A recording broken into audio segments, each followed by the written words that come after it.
Bonjour et bienvenue sur ce webinaire qui est organisé dans le cadre de la semaine en évolution professionnelle. Mon nom c'est Thomas Sproak, j'espère que vous m'entendez bien. Si c'est le cas, je serais ravi si vous pourriez me le signaler dans le chat, mais ça a l'air de bien marcher. Merci beaucoup.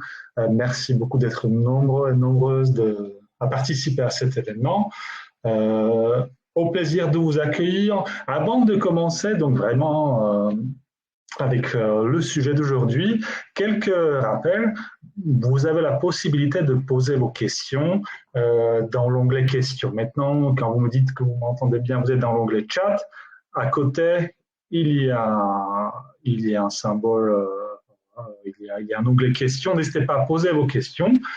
Aussi, vous pouvez consulter les questions qui ont été déjà posées et voter pour les questions qui vous concernent. Et nous allons les traiter avant la fin de ce webinaire qui durera approximativement 1 heure maximum. Voilà, l'idée, c'est aussi qu'on puisse échanger ensemble par ce biais.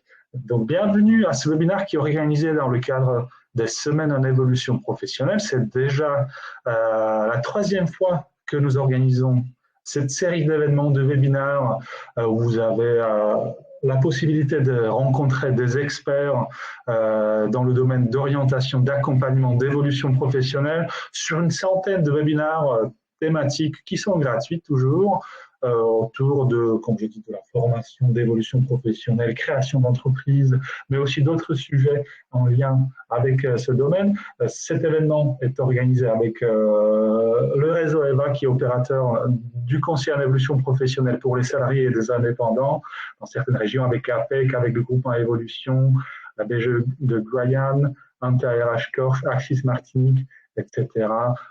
Donc, merci d'être avec nous et n'hésitez pas à consulter le programme sur le site de l'événement, Semaine en évolution professionnelle, en pluriel, pour vous inscrire aux autres webinaires, parce qu'aujourd'hui, c'est le premier jour et l'événement dure jusqu'au 20 octobre.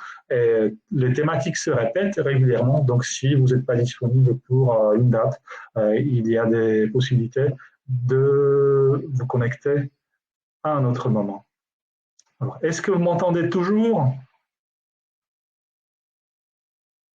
Oui.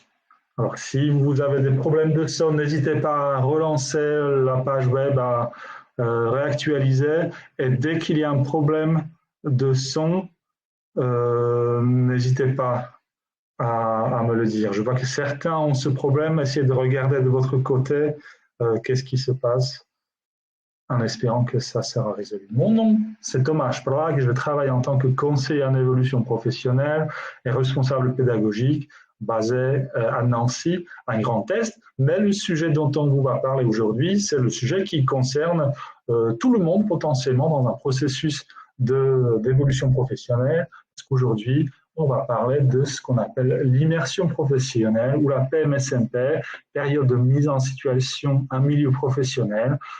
C'est quoi? On va commencer tout de suite en illustrant par un petit exemple très très concret, très très pratique d'une personne que nous avons réellement accompagnée.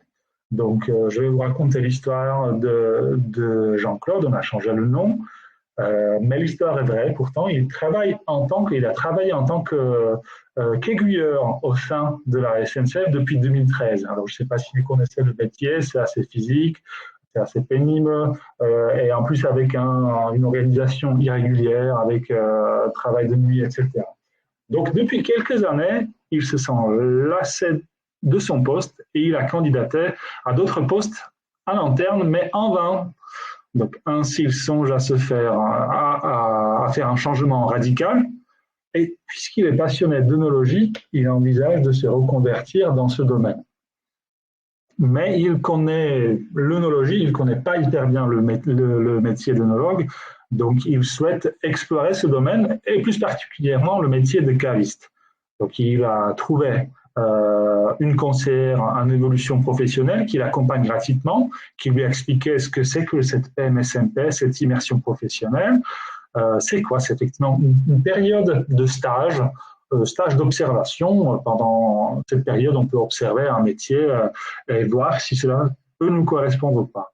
Donc, il a contacté plusieurs cavistes dans ces régions pour présenter son projet.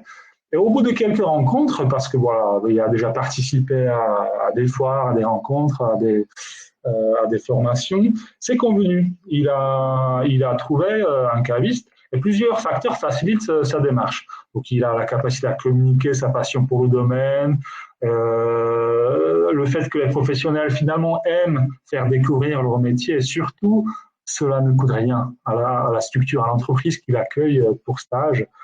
Donc, comme l'immersion peut se réaliser le week-end, son employeur n'est pas au courant, donc il a fait hors temps de travail, et c'est la structure d'accompagnement qui prend en charge l'aspect administratif et l'assurance en cas d'accident pendant son stage.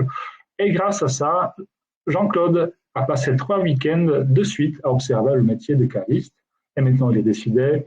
Il va faire une formation en perspective de reprendre l'entreprise où il a fait son immersion. Donc, c'était intéressant. Effectivement, elle a réussi à faire une formation dans le domaine. Et effectivement, comme dit Guillaume, santé, l'image est belle, mais il est un peu tôt pour un verre de rouge, je pense. Bon, après, à chacun ses préférences.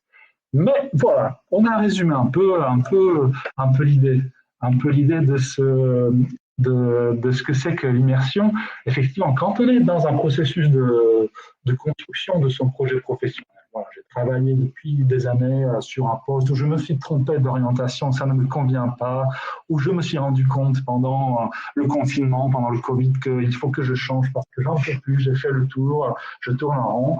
Effectivement, il y a plein de facteurs qu'il faut explorer, qui entrent en compte. Donc, on a déjà le sens, quel est le sens que je veux donner à ma démarche, à mon métier, pourquoi je veux travailler, à quoi je veux servir, si je pousse un peu la réflexion, quelles sont mes valeurs, quelles sont les motivations, qu'est-ce qui m'intéresse, est-ce que dans ma jeunesse, est-ce que j'avais des passions, est-ce que je suis plutôt quelqu'un de manuel ou quelqu'un qui a besoin d'apprendre toujours de nouvelles choses, c'est ce qui me fait aujourd'hui c'est ce qui me donne aujourd'hui envie de quitter le bureau et aller bouger, travailler à l'extérieur, ou bien aller vers de nouveaux horizons pour stimuler un peu ma tête, pour me stimuler intellectuellement.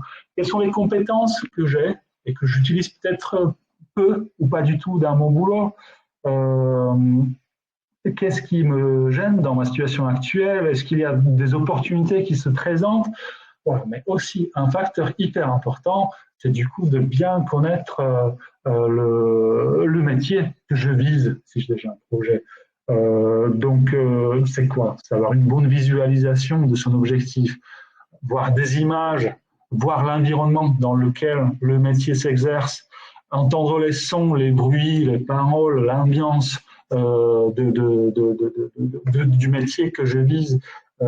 D'avoir des sensations, c'est effectivement, ça a une grande valeur, ça permet de confirmer ou pas le projet, et c'est à ça que sert l'immersion. Alors déjà, c'est quoi? Comme on a dit, on va reprendre du début.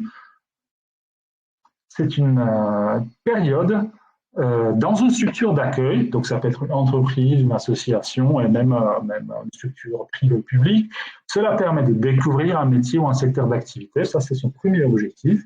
Deuxième objectif potentiel, c'est de confirmer un projet professionnel, comme on a vu pour Jean-Claude, je veux devenir caviste, mais j'ai envie de voir comment se déroule une journée sur ce poste. Ou bien, si vous êtes demandeur d'emploi, pour l'entreprise, ça peut être aussi ça peut initier une démarche de recrutement, comme pour Jean-Claude, qui finalement, il a trouvé un caviste qu'il a accueilli et qui lui a dit, écoute, moi, de toute façon, j'ai envie de céder ma cave, quand la formation, on peut en discuter. Voilà, donc ça c'est un exemple.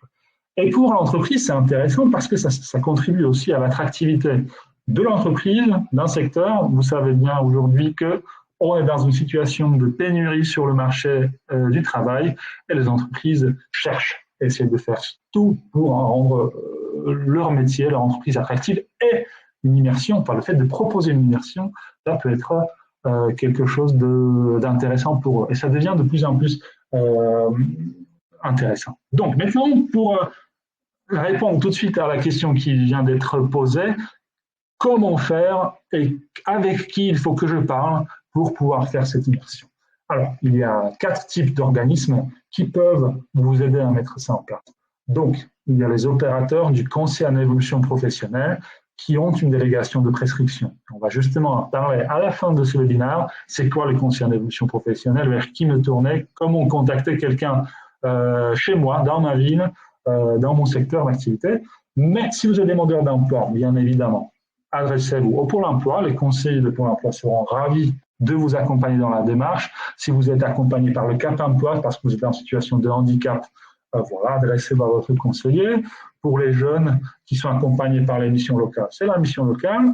Mais il y a aussi des structures d'insertion. Donc, les structures d'insertion par activité économique, comme les entreprises d'insertion, les associations intermédiaires, les ateliers chantiers d'insertion. Donc, en fonction de votre situation, que vous soyez salarié, demandeur d'emploi, jeune sans formation, sans emploi ou dans une démarche d'insertion, peu importe, l'idée c'était que cette immersion soit accessible à tout le monde. C'est vrai que pour un salarié, ça peut être un peu plus difficile à mettre en place. Pourquoi? Mais on va en parler. Parce qu'il faut l'articuler avec votre temps de travail. Mais on va justement en parler. Combien de temps ça dure? Alors, effectivement, on est sur des périodes relativement courtes. Vous n'êtes pas embauché ou employé par la structure d'accueil. C'est vraiment vous observer. Il peut vous faire quelques petites choses juste pour voir à quoi ça ressemble, pour vous aider à évaluer vos compétences.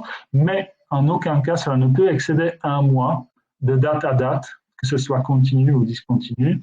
Mais effectivement, si vous considérez avec votre accompagnateur ou accompagnatrice à l'entreprise que les objectifs n'ont pas été atteints, cette convention peut être renouvelée une fois si ce renouvellement porte sur le même objet et les mêmes objectifs que ceux initialement fixés pour une durée au plus égale à un mois supplémentaire. Donc voilà, c'est vraiment court. Souvent, les gens le font en quelques jours, en une journée, 2 jours, 3 jours.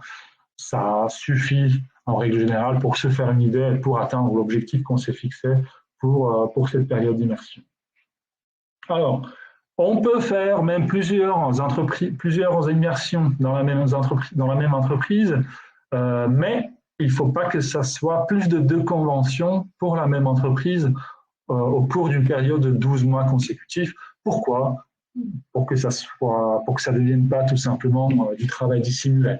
Si une entreprise vous fait faire des immersions 6 mois d'affilée, c'est effectivement c'est pas possible. On peut faire au maximum 2 conventions PMSNP dans la même entreprise, et cela pour des objets ou des objectifs différents. Et voilà, la durée totale ne peut pas excéder à 60 jours. Et vous aurez bien sûr le replay de ce webinaire et où vous allez pouvoir consulter ce support. Donc, si on parle maintenant côté très pratique ou côté administratif, si vous voulez, il y a, comme pour tout en France, il y a effectivement un CERFA, un document, un formulaire, ça s'appelle Convention relative à la mise en œuvre d'une période de mise en situation au milieu professionnel. Donc, sur cette convention, il y a quoi? Vous voyez, il y a obligatoirement le nom de l'organisme, entre guillemets, prescripteur. Ce n'est pas votre conseiller qui va vous imposer ça, mais si cela vous intéresse, parlez lui de cette possibilité, et si c'est pertinent, il va aussi vous le proposer. Mais il faut obligatoirement être accompagné. Il y a donc la dénomination de la structure d'accueil, elle va obligatoirement posséder un numéro SIRET. Voilà. Il y a les dates, le nombre d'heures, le lieu d'exécution, les objectifs que vous fixez, description des tâches qui vous seront confiées, les horaires de présence, ça c'est effectivement important pour l'assurance. J'en profite pour revenir à la diapo précédente. Si vous êtes cadre, à qui vous adressez? Donc, si vous êtes cadre, vous pouvez être accompagné dans le cadre du conseil en évolution professionnelle, soit par APEC. Il faut voir si APEC peut vous prescrire ou peut vous proposer une PMSNP. Si ce n'est pas le cas, vous pouvez contacter l'opérateur du conseil en évolution professionnelle pour les salariés et les indépendants, mais vous ne pouvez pas être accompagné en même temps par les deux. Donc c'est le site que je vais vous montrer tout à l'heure. Contactez. Maintenant, je ne suis pas sûr que APEC puisse prescrire ça. Donc, si jamais on a un conseiller ou une conseillère APEC parmi nous, n'hésitez pas à préciser. Mais renseignez-vous, soit APEC, soit l'opérateur pour les salariés et les indépendants. Donc, c'est le réseau EVA ou un autre opérateur selon votre région. Et pour la personne qui a posé la question, n'hésitez pas à poser, à nous écrire de quelle région vous venez pour pouvoir mieux vous orienter. Alors, qu'est-ce que vous devenez si vous décidez de faire cette immersion, de faire ce stage, cette observation? Donc, effectivement, ça n'impacte pas votre contrat de travail. Si vous êtes salarié, cadre, peu importe, ça n'a aucun impact là-dessus. Votre statut reste maintenu parce que pendant la PMSMP, vous n'êtes pas salarié, vous n'êtes pas l'employé de la structure d'accueil et vous n'êtes pas rémunéré par elle. Ça, c'est aussi utile à dire quand vous cherchez une immersion, quand vous démarchez une entreprise, expliquez et vous ne me payez rien. C'est donc pas un frein, le coût pour le coût direct. Vous avez deux possibilités après. Soit vous décidez de réaliser la PMSMP sur votre temps de travail. Mais cela implique que le temps que vous passez en stage, en immersion, devient le travail effectif par votre employeur. Donc, il faut informer l'employeur et c'est aussi votre employeur actuel qui couvre le risque accident du travail et maladie professionnelle, etc. Donc, effectivement, selon notre expérience, dans 99% des cas, les immersions, les stages se font hors temps de travail. Pourquoi ? Parce que je fais une immersion, parce que j'ai un projet de changement, de reconversion, de changement d'entreprise, de changement de secteur, ou peut-être carrément un changement complet de métier. Tant que ce n'est pas bouclé, les gens n'ont pas forcément envie d'en parler tout de suite à l'employeur. Donc, la plupart des gens, comme je dis, réalisent leur PMSMP hors temps de travail. Donc, ça veut dire quoi ? Je prends un congé, un RTT, ou je m'arrange avec la structure d'accueil pour faire ça le week-end ou le soir. Dans ces cas-là, du coup, vous n'êtes bien sûr pas rémunéré par l'employeur parce qu'il n'est pas au courant, vous n'êtes pas obligé de l'informer. Et c'est la structure d'accompagnement qui couvre le risque accident du travail et maladie professionnelle. Donc, si jamais vous tombez, vous vous cassez le genou ou vous arrive quelque chose pendant le stage, vous êtes couvert par l'entreprise qui vous accompagne, c'est-à-dire conseiller en évolution professionnelle ou pour l'emploi. Voilà. Il n'y a pas de limite d'âge pour réaliser une PMSMP, mais comme j'ai dit, je vais revenir à toutes les questions. Et comme j'ai dit, pour le cumul, on peut faire on peut faire autant de stages dans l'année que vous souhaitez, mais maximum 2 stages de PMSMP dans la même entreprise, mais c'est il faut qu'il y ait 2 motifs différents. Donc, dans la réalité, effectivement, en règle générale, ça se fait un stage, logiquement, dans une entreprise, ça suffit. Mais si vous trouvez 40 entreprises dans l'année, vous pouvez le faire, il n'y a pas de problème. Rien dans la loi, légalement, ne vous empêche ça. Donc voilà, par la suite, vous suivez les règles applicables aux autres salariés de la structure, donc en termes de durée quotidienne, hebdomadaire de présence de nuit, repos quotidien, santé, sécurité au travail. Et après la convention, vous retournez à votre entreprise. Après l'immersion, vous vous retrouvez dans votre entreprise. La structure d'accueil, donc, elle a quand même des obligations. Donc, elle vous désigne un tuteur qui vous accueillera, qui va vous aider, qui va vous informer, accompagner, vous guider et qui vous évalue à la fin par rapport à votre demande. Est-ce que c'était pour voir si c'est pour vous, confirmer votre projet. Et voilà, donc ça, c'est important à savoir que c'est quand même bien cadré. Et à la fin de l'immersion, c'est le tuteur ou vous, avec votre conseiller en évolution professionnelle, qui fait une sorte de bilan. Parce que c'est bien de faire un stage, mais si j'en tire pas de conclusion, ça aura beaucoup moins d'impact que si je structure ça et j'en tire des conclusions pour la suite. Donc, exemple de questions qu'il peut y avoir dans les bilans types de PMSMP. Quelles sont les tâches que j'ai observées, quelles sont les tâches que j'ai réalisées en supervision ou en autonomie? Quelle est mon appréciation de ces tâches? Est-ce que j'ai aimé faire? Est-ce que j'étais compétent, moi, dans ces tâches? Qu'est-ce que ça m'a apporté, cette immersion professionnelle? Est-ce que j'ai pu identifier avec mon tuteur, par rapport aux tâches auxquels j'étais confronté, mes atouts, est-ce qu'il y a des compétences qui me manquent et quelle formation par la suite il faudrait que je mobilise pour les acquérir, et surtout, quelle suite je donne à cette immersion. Est-ce qu'il y a des actions que je souhaite entreprendre? Si oui, lesquelles? Voilà, comme j'ai dit, ça peut être une formation. Ou bien je me dis, finalement, j'imaginais que soigneur animalier, ça serait le métier de mes rêves, mais j'ai fait 2 jours dans le zoo d'Amnéville et ça pue, je n'aime pas. Donc finalement, je change de projet. Bien sûr, j'exagère, je dis n'importe quoi, mais c'est un peu ça l'idée. Voilà. On peut faire l'immersion en arrêt maladie. C'est possible. Toutefois, il faut s'assurer qu'elle n'est pas incompatible avec votre état de santé et qu'elle corresponde aux périodes de sortie autorisées par le médecin. Alors là, ça peut s'arranger. C'est-à-dire, si vous êtes en arrêt maladie, vous pouvez faire une immersion ou bien mobiliser un autre dispositif qui s'appelle essai encadré. La seule différence, c'est qu'un essai encadré, on peut faire dans son entreprise pour préparer le retour après un arrêt maladie. Une immersion, un stage, on ne peut pas faire dans la même entreprise avec laquelle j'ai un contrat de travail. Voilà, ça ne marche pas, il faut faire une immersion avec notre entreprise. Alors que si vous avez un arrêt maladie et que vous faites un essai encadré, ça c'est possible. Donc comment faire si vous avez un arrêt maladie? Contactez la CARSAT, le service social, demandez accès à une action de formation durant l'arrêt de travail. Ça, c'est un petit formulaire qu'il vous donne. Et voilà, il faut l'autorisation. Après, vous pouvez mobiliser ça.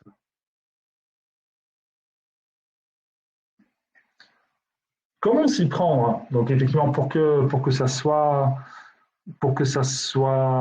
intéressant, pour que ça soit efficace. Donc, la première chose à faire, je rappelle juste que les questions, s'il vous plaît, si vous voulez qu'on y réponde à la fin, posez-les plutôt dans l'onglet questions, parce que je vais switcher sur cet onglet questions et je verrai plus les questions qui sont dans le chat. Première chose, définissez votre objectif. Qu'est-ce que je vais atteindre? Quelles sont les informations que je souhaite obtenir sur le métier que je vise? Quelles sont les activités ou les personnes, les fonctions que je souhaite rencontrer? Quelles sont les activités, les tâches que je souhaite observer? D'accord, merci pour la correction. C'est 3646, c'est effectivement le numéro de la CARSAT, il y a une erreur, merci.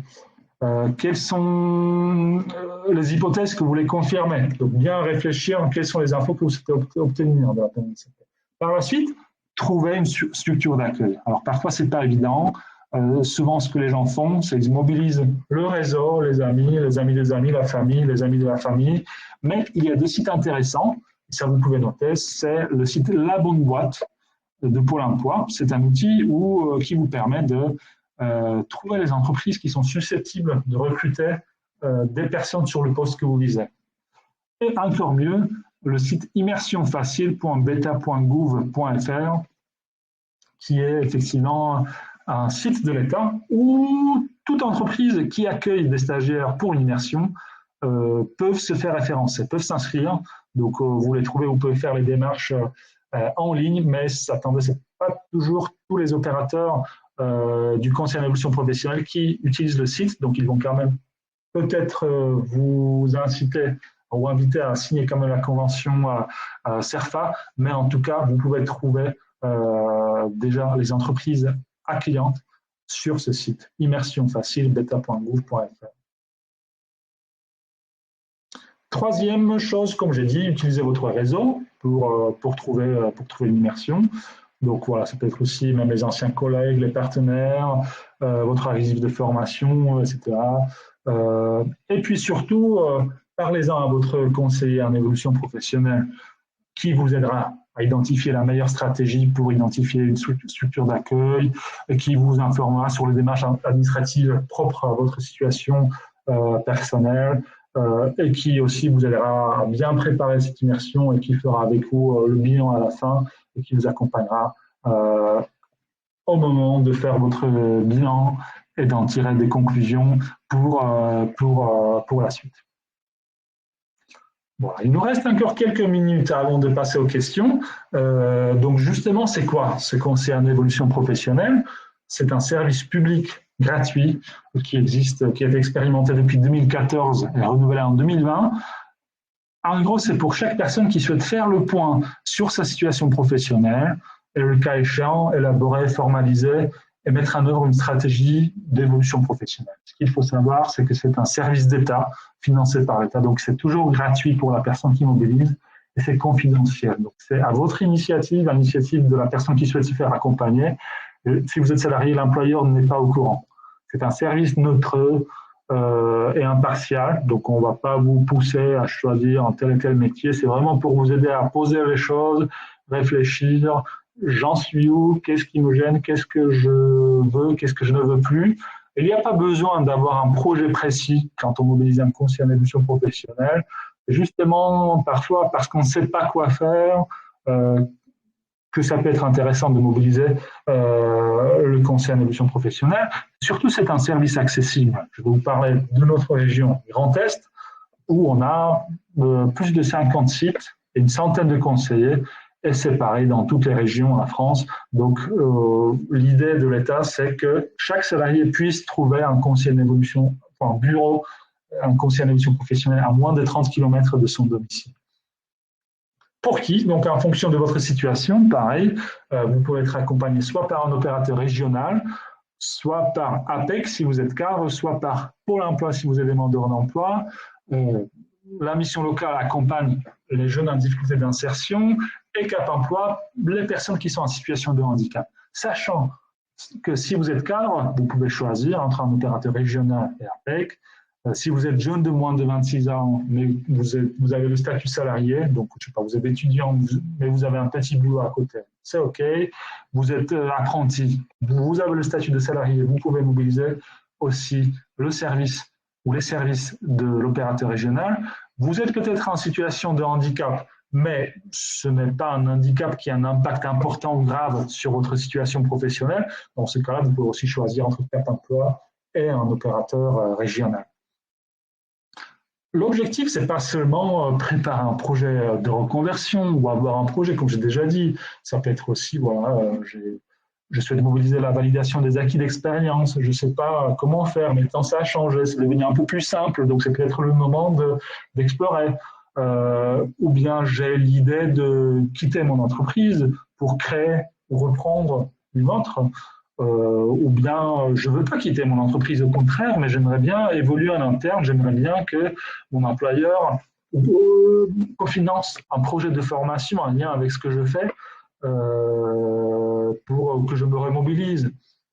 Mais il y a plein de bonnes raisons pour mobiliser le CEP, et ce n'est pas forcément juste une reconversion d'un projet précis. Comment ça se passe après? Donc, vous aurez un premier rendez-vous. L'idée, c'est vraiment de se poser, pouvoir exprimer sa demande, son besoin, et accéder à un premier niveau d'information par rapport à votre demande sur voilà, les droits, les dispositifs. Vous avez certainement vu le compte personnel de formation. J'ai 3 000 € dessus, je ne sais pas quoi en faire. Comment bien l'utiliser? Qu'est-ce que je pourrais acheter avec ça? Quel type de formation? Et puis, identifier les démarches possibles et une éventuelle suite à donner. Et par la suite, vous décidez de continuer ou pas. En règle générale, la plupart des gens dans une dynamique de projet continuent l'accompagnement. Mais ce n'est pas comme un bilan de compétences où on fait 20-24 heures. On est sur des accompagnements qui sont en règle générale plus courts, plus personnalisés, en moyenne 6-8 heures, mais ça peut être plus, ça peut être moins en fonction de votre besoin. C'est vraiment à voir avec votre conseiller. Et pour certains, un rendez-vous, ça suffit. J'ai reçu l'info dont j'avais besoin. De toute façon, ce n'est pas aujourd'hui que je veux changer. Vous pouvez revenir à n'importe quel moment, 6 mois, 1 an, 2 ans après, quand voilà, le moment est propice pour votre projet.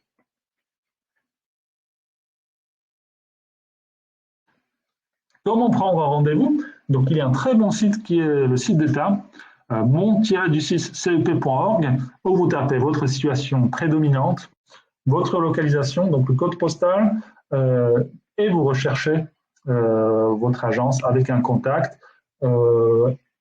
et comment faire pour prendre rendez-vous. Donc voilà, avant de terminer, bien sûr, on va passer aux questions. Je suis déjà vous remercier pour votre écoute attentive. Donc j'affiche de nouveau le site mon-du6cep.org et je reviens en arrière pour le plan d'action et on regarde les questions qui nous restent. Donc,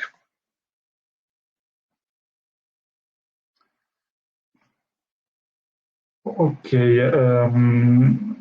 Je vais vous laisser un contact, Sandrine, concernant la question d'accessibilité de ce webinaire. Et n'hésitez pas à nous contacter. Je vous pose dans le chat.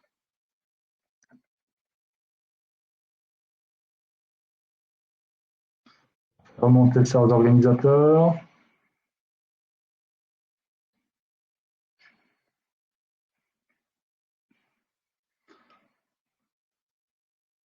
On m'a dit qu'en pratique, un conseiller en évolution professionnelle peut proposer 3 rendez-vous max. Alors non, je ne sais pas qui vous a proposé ça, ce n'est pas ce qui est dans le décret du CEP. En fonction de l'opérateur, les pratiques peuvent être différentes. Chez nous, voilà, ce n'est pas du tout 3 rendez-vous max. En tant que demandeur d'emploi, vaut-il mieux contacter d'abord le Pôle emploi ou bien d'abord chercher une entreprise pour nous accueillir? Si vous souhaitez que ça aille vite, commencez à chercher déjà une entreprise, je pense. Mais effectivement, les deux ne s'excluent pas. Quel est l'opérateur à mobiliser pour un non-cadre? Donc, je pense qu'on a répondu. Allez sur le site mon-du6cep.org. Est-ce que les conseillers en évolution professionnelle prennent des stagiaires en immersion? Oui, en fonction de l'opérateur, c'est possible. Contactez-les si vous souhaitez vous reconvertir vers le domaine d'accompagnement. Ça peut être une bonne chose. Est-ce que le conseiller en évolution professionnelle est ouvert aux non-cadres? Bien évidemment, bien évidemment. J'espère que nous avons répondu à ça. C'est pour tout le monde. Salariés, indépendants, cadres, non-cadres, demandeurs d'emploi. Mais demandeurs d'emploi, ça sera effectivement le pôle emploi et l'accompagnement. Vous allez recevoir le replay, on a déjà répondu. Comment déterminer le nombre de jours et le rythme de la PMSMP? Effectivement, parlez-en à votre entreprise d'accueil. En règle générale, c'est un compromis entre ce qui est possible pour vous et pour eux. Le mieux, comme on fait avec les salariés, souvent ils prennent 2-3 jours de congé, ils essayent de faire les jours, les 8 heures par jour, 7 heures par jour. Mais on a eu aussi le cas de Jean-Claude qui s'est arrangé avec le caviste pour le faire 3 week-ends de suite. Donc voilà, il n'y a pas de règle et tout dépend de comment vous communiquez avec l'entreprise d'accueil et qu'est-ce qui est possible pour vous. Est-ce que la fonction publique peut vous accueillir pour une immersion? Alors il faut qu'il y ait un SIRET.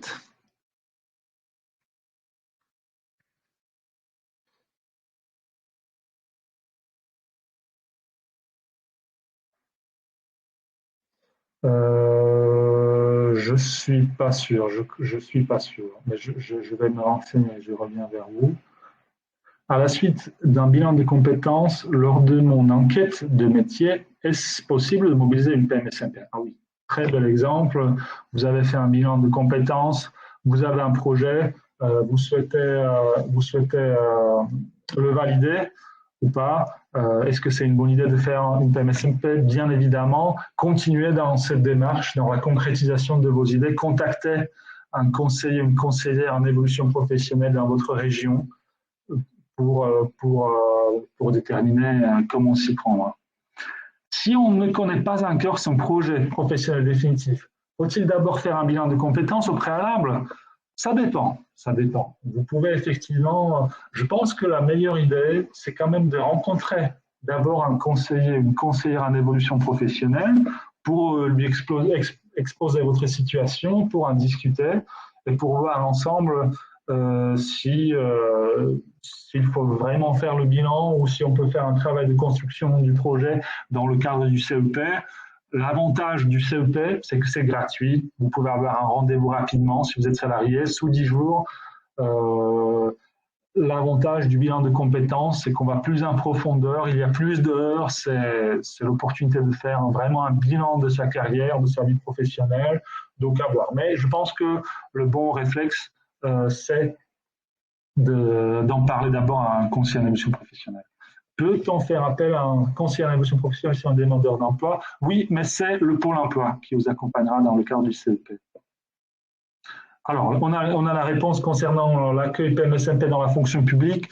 Merci. La fonction publique territoriale, en tout cas, reçoit beaucoup de personnes en PMSMP. Donc, ça peut être, c'est possible.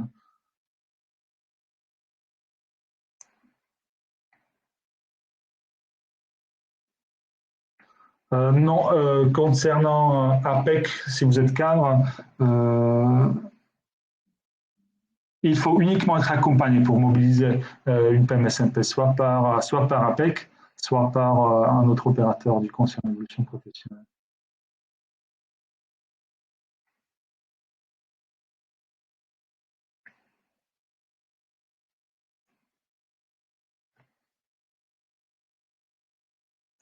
Je regarde d'autres questions.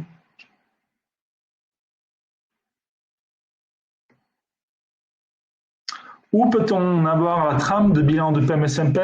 Alors, chaque organisme construit sa propre trame, mais souvent c'est inspiré de la trame de Pôle emploi. Donc, si vous tapez bilan PMSMP dans Google, il y a un document qui peut être proposé pour regarder. Mais ce n'est pas un document réglementaire.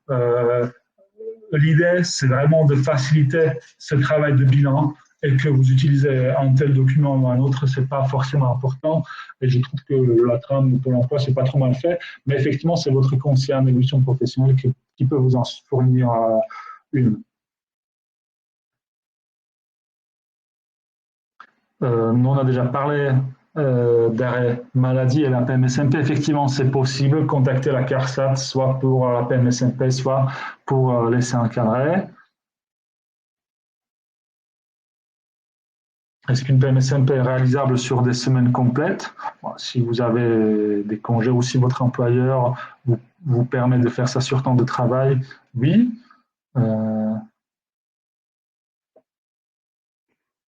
Peut-on suivre une personne en freelance? Est-on couvert en cas d'accident? Oui, pareil. Si vous faites ça, vous ferez ça hors temps de travail et c'est l'entreprise d'accompagnement, c'est-à-dire votre opérateur CEP qui couvre le risque d'accident et maladie. Est-ce possible de réaliser plusieurs immersions dans des entreprises différentes ou sur des métiers différents si on hésite avec plusieurs métiers de reconversion? Voilà. Il n'y a pas de limite, voilà, mais juste une entreprise juste une immersion dans une entreprise pour un motif. Donc voilà, si vous trouvez plusieurs entreprises, c'est possible. On n'est pas obligé de poser des congés pour mener la PMSMP. Mon employeur est obligé d'accepter que je parte en stage pendant mes heures normalement travaillées? Non. Je pense qu'on en a déjà parlé. Non, il n'est pas obligé d'accepter. S'il accepte, il vous rémunère pendant que vous faites un stage dans une autre entreprise que la sienne. Donc, effectivement, comme j'ai dit, dans la plupart des cas, les stages se font hors temps de travail. Comment peut-on convaincre une entreprise qui n'est pas sur le site immersion de nous prendre en immersion sur un poste sur lequel on n'a pas inclus les compétences? Passe-t-on de véritables entretiens? C'est une très bonne question. Alors, comme j'ai dit, ce qui marche pour nous, ou comme on coach les personnes, c'est parfois on les aide à appeler l'entreprise et on explique. Déjà, ça ne vous coûte rien. La personne, elle observe. Il faut désigner un tuteur qui vous garde en quelque sorte, qui vous supervise un peu. Dans notre expérience, les entreprises sont très preneuses. Pourquoi? Parce que ça contribue à l'attractivité de leur domaine, de leur filière. Et effectivement, il faut bien expliquer que c'est pas, voilà, même si vous n'avez pas des compétences, c'est un stage d'immersion, c'est-à-dire vous n'êtes pas en règle générale super efficace. Après, c'est peut-être aussi sur la durée que ça peut se négocier. Voilà, ils ont peut-être peur que vous venez passer des mois chez eux. Il faut bien expliquer qu'on est sur une immersion, qu'on est au minimum une journée, que ça peut prendre juste quelques jours. Donc ça, c'est des arguments que j'utiliserai.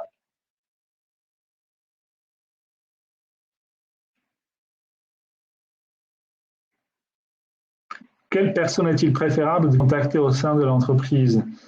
Quels moyens de communication faut-il privilégier? Contacter, si possible, le service RH. Moyens de communication, en règle générale, téléphone et mail. Ce qui marche bien pour nous, c'est d'essayer d'appeler, expliquer, demander une adresse mail et après recontacter par mail. Mais si vous n'avez pas de contact, n'hésitez pas aussi à faire d'abord par mail et relancer après par téléphone si vous réussissez à l'obtenir. Est-ce que l'organisme prescripteur de la PMSMP peut être un organisme libéral qui réalise les bilans? Non, il faut avoir une convention de délégation avec le Pôle emploi. C'est très réglementé, donc ce n'est pas uniquement les 4 opérateurs que nous avons montrés, 4 prescripteurs. Donc c'est l'opérateur CEP, Pôle emploi, Cap emploi, les missions locales ou les structures d'insertion. Après, voilà, ce que dit Chantal, les cabinets de bilan de compétences peuvent avoir d'autres conventions de stage, mais hors ce cadre PMSMP. Ça, c'est possible. Si cette immersion est faite pendant l'arrêt maladie, n'y a-t-il pas un risque de voir ces indemnités journalières suspendues? Non. Non. Mais c'est pour ça qu'il faut contacter CARSAT d'abord et les prévenir, demander l'autorisation, mais vous continuez à toucher vos indemnités. On peut faire une immersion même si on est travailleur indépendant, sans problème, bien sûr.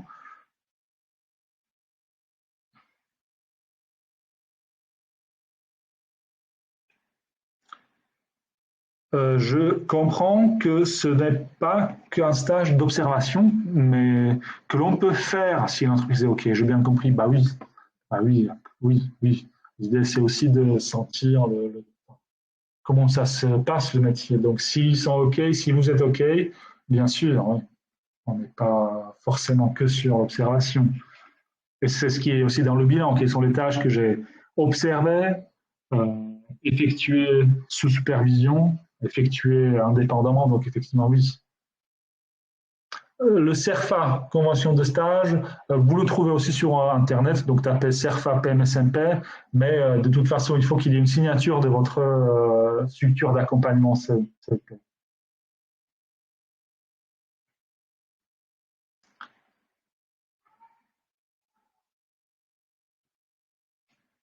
Est-ce que l'entreprise peut refuser? Oui. L'employeur n'est pas obligé de vous accorder une PMSMP sur votre temps de travail. Donc effectivement, oui, il peut refuser.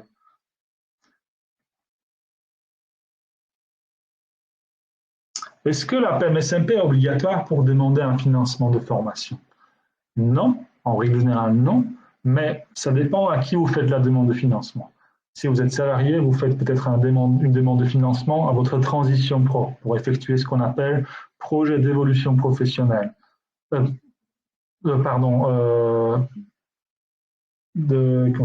Projet de transition professionnelle, excusez-moi. Là, ils vont quand même étudier votre dossier. Dans le dossier, vous expliquez les démarches que vous avez réalisées pour confirmer votre projet. Et implicitement, il est attendu qu'il y a eu des enquêtes métiers, des immersions. Donc, effectivement, ça peut appuyer à votre dossier.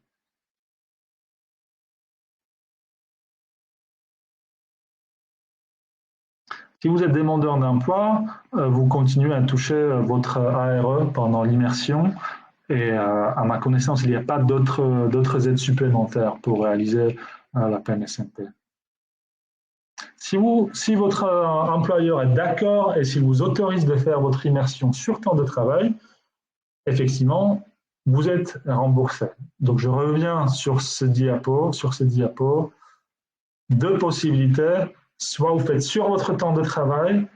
Pour cela, il faut l'accord de l'employeur. Il n'est pas obligé de vous le donner, mais une fois qu'il vous donne l'accord, le temps que vous passez en immersion, c'est un temps de travail effectif ou c'est rémunéré. Mais si vous faites ça hors temps de travail, vous n'êtes pas obligé de le prévenir, mais vous n'êtes pas payé. Pôle emploi, est-ce qu'il peut refuser une PMSMP? Non. Après, c'est avec votre conseiller de voir, ça, d'identifier quel est l'intérêt. Peut-être que si vous avez fait déjà 300 immersions, le conseiller peut se dire ça ne sert plus à rien.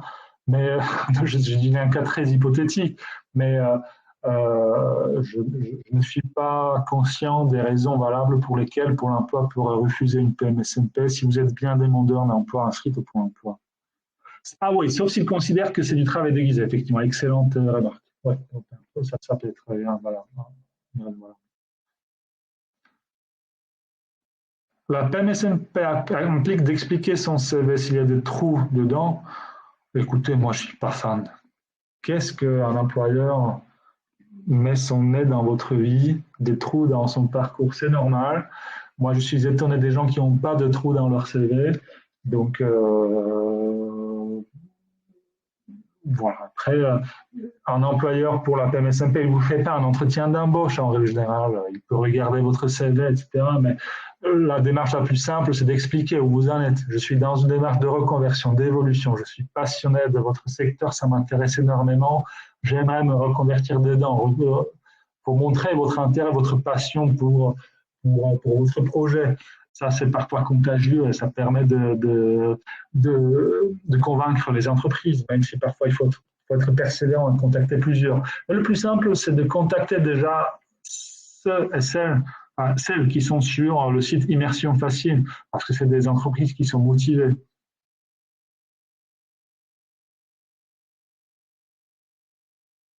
Voilà. Selon est-ce qu'on peut travailler? On en a déjà parlé pendant la PMSMP, exercer les tâches en fonction de votre accord avec l'employeur, votre tuteur. Oui, c'est possible.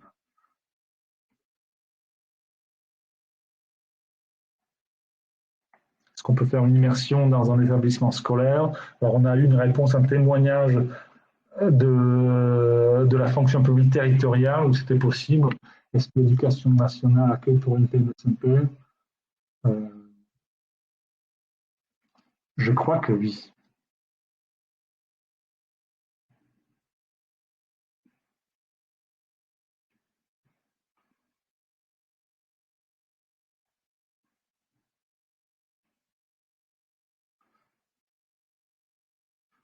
Bien, alors moi je crois que je suis arrivé au bout des questions. Si j'en ai oublié encore, n'hésitez pas à la reposer dans l'onglet questions. Merci pour les témoignages dans le chat.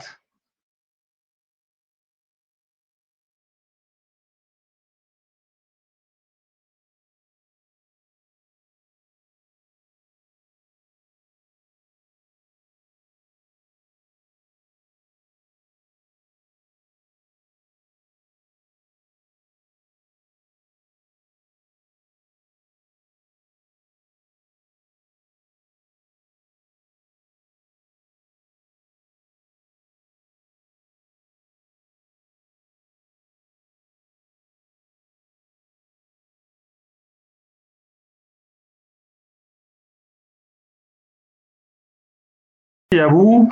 Excusez-moi, ça s'est déconnecté, un problème technique.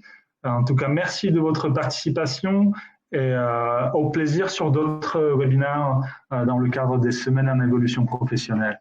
Bonne soirée à tous et à toutes.